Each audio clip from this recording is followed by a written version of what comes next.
on a qu'à augmenter la valeur du point. Donc nañ yokk la valeur du point mu wax ko le directeur de la fonction publique après ñu exécuter def ko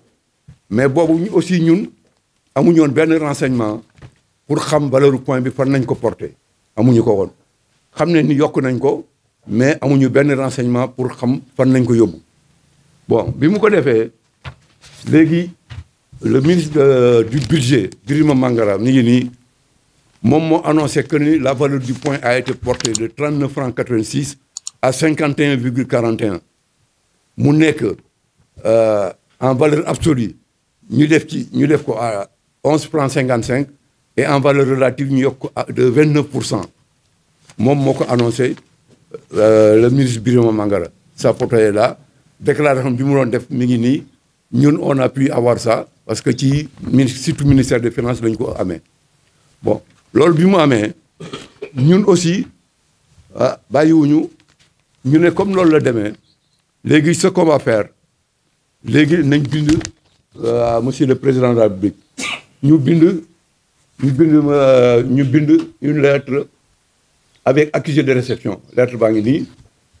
ñu bind une lettre avec accusé de réception ñu ko bindoon le 21 décembre 2015 parce que kii 2014 la ko waxoon ñun ñu bind mais bi ñu bindee on a reçu une réponse électronique la réponse est là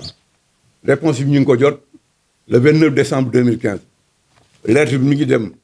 le 21 le 29 ñu jot ko c'était le 21 décembre 2015 ñu toog ba dégguñu dara ñun tim ñu dara en 2017 ñu bindaat beneen lettre avec accusé de réception toujours mais amuñu réponse léegi ñu ne comme loolu la nañ essayer rentrer en contact avec le bureau national le bureau national en 2016 le 4 août 2016 ñu adressé leen une correspondance pour expliquer leen affaire u valeur du point bi ñu yokk expliquer leen ko pour ñu mën ko xam daal parce que xëy na mën naa am gisuñu nañ ko wala gisuñu ko bon bi mu ko defee ñoom ils sont partis rencontrer le directeur des pensions procès-verbal baa ngi nii le directeur des pensions moo ko présidé woon ñu ngi nii Mouhamadou Diallo bi ñu ko waxee affaire valeur du point bi xëy na ñoom ni ñuy expliquer moo jaarul noonu parce que ñoom ils ont parlé pour les pensionnés pour ñu yokk la valeur du point or que une fois à la retraite yow boo dee pensionné soo yoon nekkatul ci valeur du point parce que booy liggéey comme solde indiciaire nga yor foofu la ñu mën a wax valeur du point mais une fois à la retraite kenn mënutul valeur du point mais bi ñu ko waxee Diallo quand même il a reconnu que ni quand même bu saa yi ñu yokkee solde yi war nañu yokk les pensions il l'a reconnu te Abdoulaye Wade bu muy wotee la loi en 2002 c'est 9 ans plus tard ci la yokk la valeur du point toog nañu 31 ans doon yokk la valeur du point toog nañu 31 ans de 80 à 2011 Abdoulaye Wade bi muy def la loi 2002 kenn xaloon ni day yokk solde mais c'était pour au moins rectifier une anomalie pour que ëllëg bu fekkee nante ni yokk nañu solde yi automatiquement mu mën a répercuter wu au niveau des pensions mais boobu xalaatuñu woon sax ni en 2011 dina kii donc en 2011 bi ñu ko defee ñun tamit vraiment ñu xam ni on a été lésé et topp nañ ci ba léegi ñi ngi xeex parce que lii c'est pas une promesse de l'État c'est une loi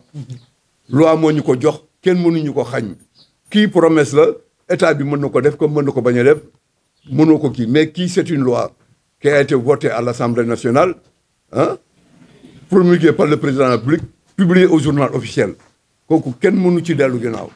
boobu léegi nag ñu ngi continuer di ci xeex te duñ ko bàyyi parce que suñu droit la. bi ñu demee à Dakar dañu doon yaa ngi augmentation mais kooku augmentation classique lañ ko mën a tuddee parce que kii c'est une revalorisation li ñuy wax ni ñun parce que revalorisation pension bi ngay laal tous les éléments liés à la pension d'ancienneté ou à la pension proportionnelle da ciy ànd mais kii moom augmentation classique la. Depuis 2011 il y a une loi de 2002 qui avait pris en charge la revalorisation des pensions. C'est la loi 2002-08 du 22 février 2002. Et je pense que le camarade Mangane va revenir en détail sur cette loi. Cette loi nous permettait de réviser les pensions de retraite à chaque fois qu'on augmentait les salaires des fonctionnaires en service. Mais malheureusement, depuis 2012,